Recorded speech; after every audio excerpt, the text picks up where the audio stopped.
আজকের আমরা এই ভিডিওতে যে টপিকটার উপর আলোচনা করতে চলেছি সেটি হচ্ছিল একটা এমন বিষয়, হবিষ্যাণু ব্রত সম্বন্ধেই আমরা আজকে কিছু কথা জানবো, যা আমাদের আগামীকাল এটা কিন্তু করা একান্তই প্রয়োজন।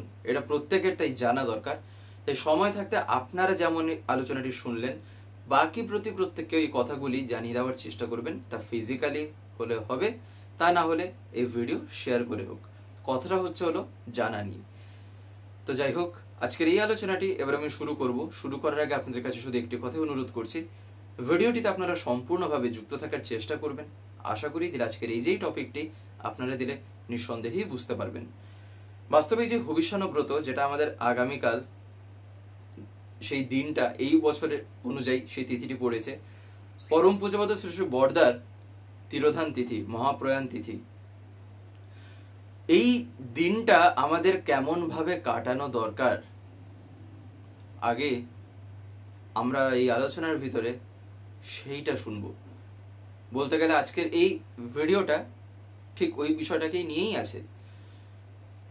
দেখবেন, হবিষ্যাণু ব্রত আমরা যে পালন করি, একটা কিছু উদ্দেশ্য থাকে, একটা কিছু বলতে পারেন বিষয় থাকে, যে বিষয়টাকে কেন্দ্র করে এই হবিষ্যাণু ব্রত আমি পালন যে করছি বা এই হবিষ্যাণুটা যে আমি মানছি।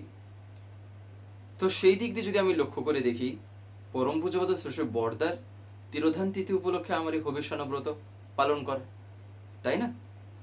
তাই সবচাইতে প্রথম আমাদের চেষ্টা করা লাগে, যে কথাটা শ্রী শ্রী ঠাকুর এমনিই বলেছেন, তবুও যেহেতু এই কথাটি বিশেষভাবে হবিষ্যাণু ব্রত যে বিধিবিধান আছে, যে নিয়মগুলি আছে, তার ভিতরে যেহেতু উল্লেখ করা হয়েছে, তাই আমি এটা আপনাদের বলছি। তা হলো সারাদিন ব্যাপী নাম করা, অর্থাৎ ঠাকুরের যে নাম, সেই নাম যেন আমরা করি। প্রত্যেকের এটা চেষ্টা করা লাগে করার জন্য। এই কারণে বললাম, তার কারণ যেহেতু সেখানে সেই নিয়মগুলির মধ্যে লেখা আছে। না হলে তাছাড়া এই কথাটি তো ঠাকুর এমনিই বলেছেন যে আমাদের সর্বদা নাম করা চাই, সব সময় নাম করা চাই। মাঝে মধ্যে ভুল ত্রুটি হচ্ছে, হয়তো করছি না, হতেই পারে, আবার করব যখন মনে পড়বে। তবে এইটা অভ্যাস তখন হয়ে যায় যখন বসে নাম করার অভ্যাসটা একবার যখন চলে আসে, তখন সেটাই এটার উপর প্রভাবটা দেয়। যাই হোক, সেটা নিয়ে এখন বিস্তারিত আর বলছি না, যে সেটা কিভাবে সম্ভব বা নাম কেমন ভাবে করলে তা হতে পারে। তো সেদিন চেষ্টা করাটাই দরকার, সারাদিন ব্যাপী নাম জপ। তাছাড়া যেহেতু পরম পূজ্যপাদ শ্রী শ্রী বরদার তিরোধান তিথি, শ্রী শ্রী বরদার মহাপ্রাণ তিথি, চেষ্টা করতে হয় এমন কিছু কিছু ঘটনা, তার জীবন সম্বন্ধে কিছু কিছু কথা, বা শ্রী শ্রী বরদার বলা এমন কিছু কিছু কথা সেদিন একটু ঘাঁটাঘাঁটি করতে হয়, কিংবা আলোচনা করতে হয়, কিংবা বলতে পারেন এই যে আলোচনাগুলো যেমন শুনছি, পারলে এর মাধ্যমেও হয়। সহজ কথা বলতে গেলে, যার উদ্দেশ্যে, যাকে কেন্দ্র করে এটা করা, যেন আমি সেই দিন অন্তত পক্ষে কিছুটা সময় বের করে হলেও যেন চেষ্টা করি তার বিষয়ে কিছু জানার জন্য, কিছু পড়ার জন্য, কিছু শোনার জন্য, যাই হোক না কেন। বা সেটা নিয়ে পারলে নিজেদের মধ্যেও, বাড়িতে হয়তো আমি কথাও বলতে পারি পরিবারের মধ্যে, বা যদি কোনো গুরুভাই যদি বাড়িতে আসেন, কিংবা কোনো কাজের সূত্রে যদি আমি কোথাও যাই, চেষ্টা করতে হয় যদি পরিবেশটা ওইরকম হয় আর মানুষ যদি ওইরকম জোটে, তাহলে সেই রকমভাবে সময়টাকে কাটানোর। তাই এই দিকগুলি একটু মাথায় রাখা দরকার। না হলে তাছাড়া আরও যে কথাগুলি আছে সেটা আমি আপনাদের বলে দিচ্ছি। তা হলো ত্রিসন্ধ্যা স্নান করা। আমি যতটুকু জানি আপনাদের ততটুকুই বলার চেষ্টা করব।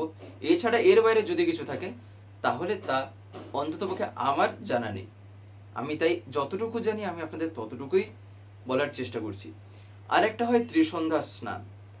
এই যে ত্রিসন্ধ্যা স্নান, এইটা আমরা অনেকেই দেখবেন বুঝে উঠতে পারি না যে ত্রিসন্ধ্যা স্নান ব্যাপারটা কি। আমরা এই যে আলোচনাগুলো শুনছি বা দেখছি, একটা জিনিস লক্ষ্য রাখা দরকার, আমরা কি প্রত্যেক দিন এই ভিডিওগুলো পাই এই স্বস্তিতীর্থ থেকে বা চ্যানেল থেকে? দেখবেন আপনারা হয়তো অনেকে এমন আছেন যারা ইউটিউব খোলার পরে এরকম স্ক্রল করেন, দিলে আপনারা দেখতে পান। কিন্তু আপনাদের যদি ডেলি তার কথা শুনতে হয়, প্রত্যেকদিন যদি শুনতে হয় পরমপিতার কথা বা বিভিন্ন ঘটনা বা দর্শনের উপর আলোচনা, তাহলে আপনাকে তো চ্যানেলটাকে সাবস্ক্রাইব করে রাখতে হবে, যেটা অনেকে আমি দেখতে পাই হয়তো করতে জানেন না। বিশেষ করে যারা একটু বয়স্ক আছেন বা যারা মানে এতটা এক্সপার্ট নন মোবাইলের ক্ষেত্রে, তাদের কাছে আমি বলছি, আপনারা যদি না পারেন তাহলে বাড়িতে যারা ছোটরা আছে তারা এইসবে একদম পুরো মাহির, এক্সপার্ট, হাতের খেলা তাদের কাছে, তাদেরকে বলবেন, তারা করে দেবে। বলবেন সাবস্ক্রাইব করে পাশের যে একটা বেল আইকন আসবে ওটা প্রেস করে অল করে রাখতে। দিলে কি হবে, আমি যে ভিডিওগুলো আপলোড করব, আপলোড করা মাত্রই আপনাদের মোবাইলে নোটিফিকেশন চলে যাবে। নেট যদি অন থাকে তাহলে নোটিফিকেশন চলে যাবে যে ভিডিও আপলোড হয়ে গেছে। তখন আপনারা সেখানেই ডাইরেক্ট প্রেস করে ইউটিউবে ঢুকে দেখতে পারবেন। তখন আপনাদের ইউটিউব খুলে আর খুঁজতে হবে না, তাই না? তাই আপনারা যাতে প্রতিদিন শুনতে পান, তাই আপনারা এটা অতি অবশ্যই করে রাখবেন। সন্ধ্যা কথার মানে কি, এটা শ্রী শ্রী ঠাকুর একদিন বলেছিলেন বলে আপনাদের আমি বলতে পারছি। এটা একটা জায়গায় বহুদিন আগে আমি দেখেছিলাম। সন্ধ্যা কথার অর্থ ঠাকুর বলছেন এর মধ্যে একটা সন্ধির ব্যাপার আছে। তার মানেটা কি? সন্ধি মানে যে দুটো জিনিসকে একজন জুড়ে দিচ্ছে, এমন একটা সময়। সন্ধি আমরা দেখবেন লিটারেচার, অর্থাৎ বাংলা লিটারেচারে আমরা যদি দেখি, বাংলা সাহিত্যে কিংবা যেখানে আমরা যদি লিটারেচারের যদি একটু দেখি, এগুলো হিন্দিতেও হয়, বেশিরভাগ ক্ষেত্রে দেখবেন প্রায় পাওয়া যায় সন্ধি বিচ্ছেদ। এটার সাথে যোগ করে আরেকটা, তখন একটা নতুন কিছু হয়। তো এই যে মিডিল যে পয়েন্টটা, সেই কি করছে না, সেই সন্ধিটা কি করছে। তো এই ত্রিসন্ধ্যা, ত্রি মানে 3 আর সন্ধ্যা মানে সেই সন্ধিক্ষণগুলো, সেই সময়গুলো। তাই ত্রিসন্ধ্যা স্নান মানে আমাদের যে সারা দিন ধরে আমরা যদি দেখি, তাহলে দেখবেন যে 3টে সময় এইরকম সন্ধি হয়। অর্থাৎ যেমন ধরেন এই যে বিকাল, আমরা বিকালবেলা বলে থাকি, আবার আমরা বলে থাকি সন্ধ্যাবেলা।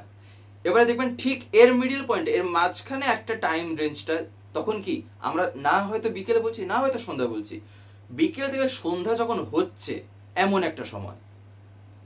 তো সেই সময়গুলিকে বলা হয়ে থাকে কি না সন্ধিক্ষণ।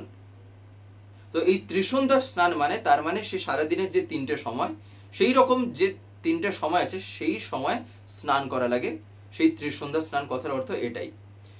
তো আরো যে কথাগুলি আছে সেগুলি কি, বৃথা বাক্যালাপ বর্জন।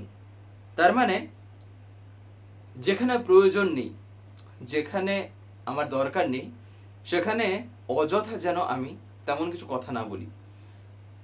তার কারণ কি জানেন? অনেক রকম কারণ হতে পারে। একটা তার মধ্যে যেমন কি, যেহেতু দেখবেন বলা হলো যে সারাদিন ব্যাপী ইষ্টমন্ত্র জপ করা, আমি যদি অযথা বৃথা যদি বাক্যালাপ যদি আমি করি, অর্থাৎ অযথা আমি কথা বলছি যার কোনো মানে নেই, যার কোনো প্রয়োজন নেই, তাও সত্ত্বেও আমি কথা বলছি, যেমন ভাবে কিছু কিছু ক্ষেত্রে আমরা যেমন কিছুদিন করে থাকি, সেক্ষেত্রে কি হয়, কিছু কিছু ক্ষেত্রে হয়তো নামটা যে আমি করছি, অর্থাৎ বীজমন্ত্র যে আমি জপ করছি, সেক্ষেত্রে হয়তো একটা অবস্ট্যাকলস হয়ে দাঁড়াতে পারে, একটা বাধা হয়ে হয়তো দাঁড়াতে পারে। সেক্ষেত্রে তাই এটা সম্বন্ধে একটু সতর্ক থাকা প্রয়োজন। এই কারণেই বলা হয়েছে বৃথা বাক্যালাপ বর্জন। এছাড়া আলাদা অনেক হয়তো দিক থাকতেই পারে এই কথাটার বলার তাৎপর্যে, কিন্তু এটা একটা দিক হতে পারে বলে দেখবেন যদি একটু আমরা চিন্তা করি, তাহলে এটা হবে এই কারণটাই। আর কি, আর হচ্ছিল মধ্যাহ্নে হবিষ্যান্ন গ্রহণ করাই বিধি। যে জিনিসটা লেখা আছে আপনাদের আমি সেটা পুনরায় সম্পূর্ণটা একবার বলে দিচ্ছি। হবিষ্যের দিন সংযতভাবে ইষ্টমন্ত্র জপ পরায়ণ হইয়া থাকা, ত্রিসন্ধ্যা স্নান করা, বৃথা বাক্যালাপ বর্জন এবং মধ্যাহ্নে হবিষ্যান্ন গ্রহণ করাই বিধি। তো এটাই হলো এখানে যেটা লেখা আছে আপনাদের বললাম। আর বিষয়গুলিকে প্রথমে তো বিস্তারিতভাবে যতটুকু সংক্ষেপে বলা যায় বলার চেষ্টা করলাম। তাছাড়া আরেকটা জায়গায় লেখা আছে, দিনে একবার পরিমিতভাবে বিধিমতো হবিষ্যান্ন গ্রহণ করিতে হইবে এবং তাহা ছাড়া নেহাত তৃষ্ণাবোধ করিলে অপারগ পক্ষে জল গ্রহণ করিতে পারা যায়। এই কথাটা আমরা আগের আলোচনায়, আগে যে আলোচনাগুলি আপলোড করা হয়েছে বা যেগুলি আপনারা দেখেছেন, যদি না দেখে থাকেন তাহলে দেখে নিতে পারেন, চ্যানেলে গিয়ে পেয়ে যাবেন। ঠিক আগের আলোচনা যে কয়েকটা আছে সেখানে এইগুলি বলা অলরেডি হয়ে গেছে। জাস্ট যদি ওগুলো না দেখে থাকেন সংক্ষেপে আমি বলে দিলাম, তবে বিষয়টাকে আরেকটু জানতে হলে আপনারা চাইলে সেই আলোচনাগুলি একটু দেখে নিতে পারেন। তো যাই হোক, আশা করি আপনারা বুঝতে পারলেন যে আমাদের ভবিষ্যতের দিন সারাদিন ধরে আমাদের কেমনভাবে যে কাটানো দরকার।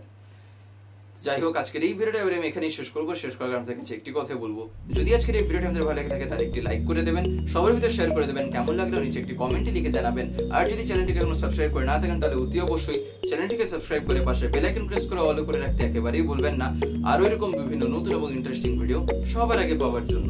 জয় গুরু, বন্দে পুরুষোত্তম।